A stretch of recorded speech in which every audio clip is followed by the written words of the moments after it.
7373. Now, Livewire on KWRE. Good morning, everyone. Welcome to Livewire. Mike Thomas with you. We are going to have a two-part program for you here this morning. In the first half of the program, we're going to visit with a gentleman from the Thomas B. Fordham Institute, and we're going to talk to the National Policy Director, actually, for that institute, and talk with a group of conservatives who are in favor of Common Core, and we're going to explain why they support the Common Core education issue, something that certainly was at the center of controversy during the just concluded Missouri legislative session.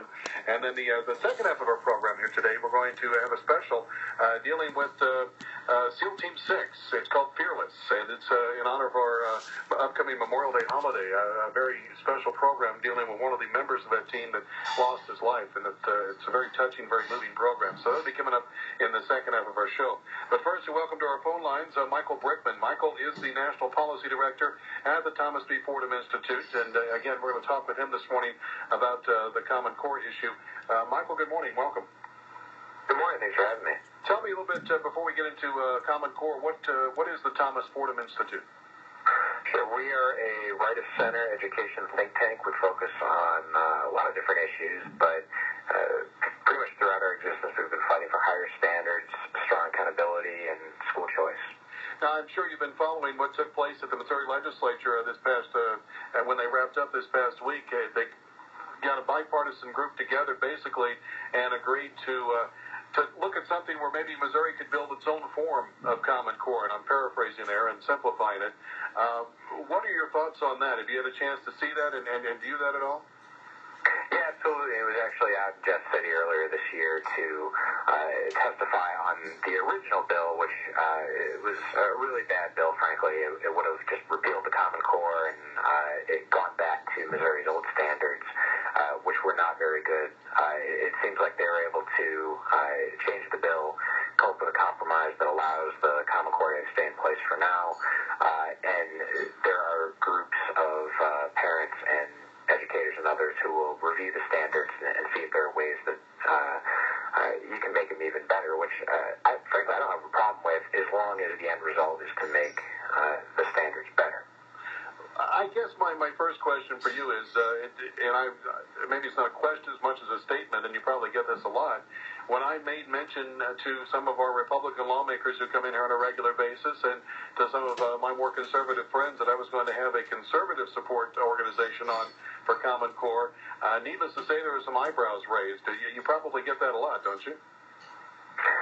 I don't know. I think there are a lot of conservatives who are out there who support the Common Core. Most people, frankly, according to polling and according to just other measures out there, tend to support the Common Core. Teachers support the Common Core. There's a lot of misinformation out there, and certainly I encountered that in Missouri, but not just there, in other places too. But I think if you see what these standards are all about, they're high-quality standards. They're, first of all, to understand what standards are. Standards are the goals and expectations for student learning. They're not, as some have claimed, textbooks or homework assignments or any of the things that people might take issue with when they see them coming home in a child's backpack. So I think a lot of this is based on misinformation, but I mean, just yesterday there was a group of 5 Republican governors who were in office when the Common Core was being developed, and they were saying, look, this has really gotten out of hand, that people are just misunderstanding what the Common Core is all about. I think part of what I'm hearing from some of the detractors of it is they say this is just a retread of other failed national education standards, like No Child Left Behind and so on and so forth, the Build a Bridge and Village, and you know what I'm talking about. They say this is just kind of a retread, regurgitated version of that. What are your thoughts on that? Well, that's not accurate. The No Child Left Behind was a pretty top-down federal program that it pretty much only required states to have standards. The states set those standards, and many of those states, including Missouri, set the standards extremely low. One of the reasons they set these standards so low is that there were strong sanctions in place for students in states that had a lot of low-performing students. And so, if you're a state, what do? You set the bar extremely low, so it looks like you have fewer low-performing students. But we all know that's not being very honest with parents. It's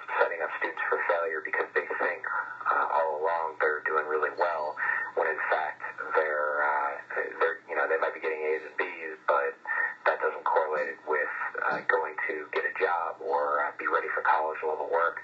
And so what the Common Core is about is being more honest with parents. It's about saying these are the things, specifically in English and math, that you are expected to know by the time students graduate from high school. This is up to states, as this legislation has shown. The state of Missouri and other states can make changes to these standards. There are a lot of Common Core opponents who are saying for a long time that these standards can't be changed. This bill, assuming it gets signed by the governor, proves that that's not true. States can change these standards. Again, my concern is to make sure, hopefully, Missouri will go up and not down. Well, and I think you probably understand, too, there's a certain amount, right or wrong, of pride and 10th Amendment, where we're constantly hearing about intrusion by the federal government on other issues, and I think the 10th Amendment came into play, right or wrong, in this particular debate. Yeah, and what's frustrating for me as a big supporter of local control of states' rights, the 10th Amendment, what's frustrating for me is that there are so many legitimate issues where the federal government is completely overreaching.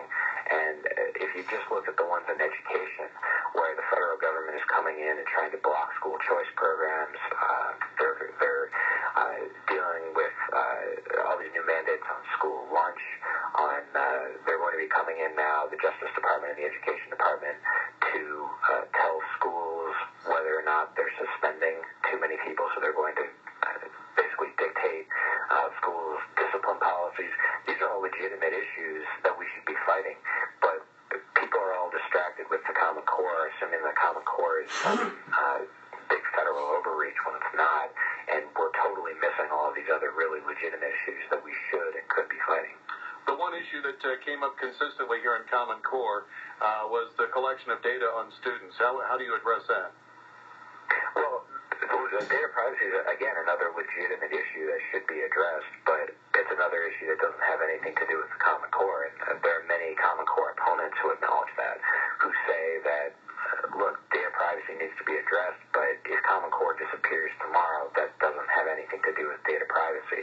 I think Missouri would be wise to review its data privacy policies and make sure that they're protecting students. But the Common Core, again, are just a set of standards for what you expect students to know. You expect students to memorize the basic math facts, read a Shakespeare play, at least one, read our nation's founding documents, read great works of American literature. Those are the expectations for students. The data collection policies are completely up to states, and hopefully they'll make the right decisions that are in the interest of protecting students. When you sit down and look at some of the things, another argument, and this is my concern, okay, and I'm going to be perfectly honest with you, I don't have children in school anymore, but I do have a daughter who is a teacher, and I talk about Common Core with her now and then, and like anything, there's some good, there's some bad to it. I think that she would agree with that. Having said that, though, one of my concerns is we're consistently anymore seeing schools, and I'm not saying this is a result of Common Core, where they feel like they have to make it a level playing field for all students. We had a story yesterday about a school in Connecticut that canceled their middle school honors program because they didn't want to insult the kids who didn't achieve honors. They I saw that, and it's outrageous. And there are so many things in schools today where it seems like self-esteem is the goal more so than student learning. When we know that if you really want to build a kid's self-esteem, have them succeed, have them work hard and learn something and be successful. That's how their self-esteem is going to be built, not through trying to lie to them and tell them they're doing well, even though they're not. Kids are smart. They're going to figure out what's really going on, and they know that they know when high expectations are being set for them and when they are not. But I think that it's important to understand that Common Core, just like any set of standards, if Missouri ends up coming up with something different than the Common Core, it would be the case with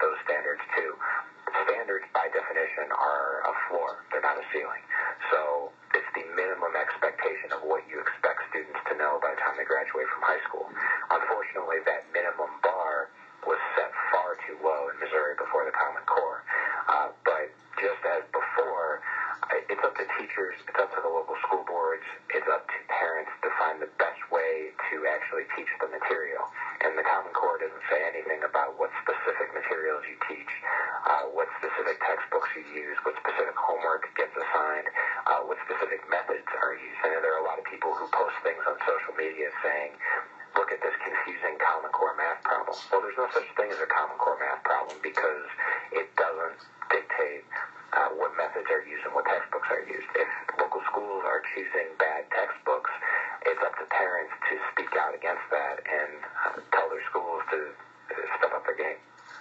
We do have a question on the line. I believe we have a parent on the line. I want to bring them on and get their thoughts. Good morning. You're on Livewire. Go ahead. Good morning. Thank you so much for having me on. I don't have a question. I have some comments. I am a anti-Common Core parent and have been in this fight for over 9 months. I've been to Jeff City over half dozen times. I know the Missouri Coalition Against Common Core ladies who have fought this thing tooth and nail. This is not just a set of standards. These standards drive the curriculum. They drive the assessment helps to drive the curriculum. It is all going to fall in line because of SBAC, which is the assessment that we're supposed to come in next year. Thankfully, we have, because of Representative Barr's bill that has been passed now through the House and through the Senate, we have a stop on this Common Core business. We have to be vigilant. We have to get this stopped. You have to understand that the federal government wants nothing more than a national curriculum for these kids, and that this thing is far bigger than the standards. And Missouri has wonderful standards. In fact, the third highest in the nation. So I am confused as to what this gentleman is saying in the first place. And in the second place, when you take local control out of the hands of our schools and you put it into the hands of the federal government, it is just one more debacle to join all the other debacles that we are into at this time. So can I ask the listener a quick question, just to follow up? Yeah, go ahead. You said that the Missouri's old standards were ranked third. I certainly have not seen that. What's the source for that? Where did you see that? I can't tell you a source other than to go to... Okay. I think that this is one of those misconceptions that's out there. We actually rated... I can't tell you the absolute source, and I don't know where is your source? Where's your source? So I was just about to address that. We at the Fordham Institute evaluated every single... Okay. So I think that this is one of those misconceptions that's out there. We actually rated... I can't tell you the absolute source, and I don't know where is your source? Where's your Sure, source? so I was just about to address that. We at the Fordham Institute evaluate every single state standard. So much money from the gate. Hi, I'd like to address your question. Okay, caller, hang on just a second. Let's let the guest respond to it. Go ahead, guest. Yes. Yeah, Michael, go ahead.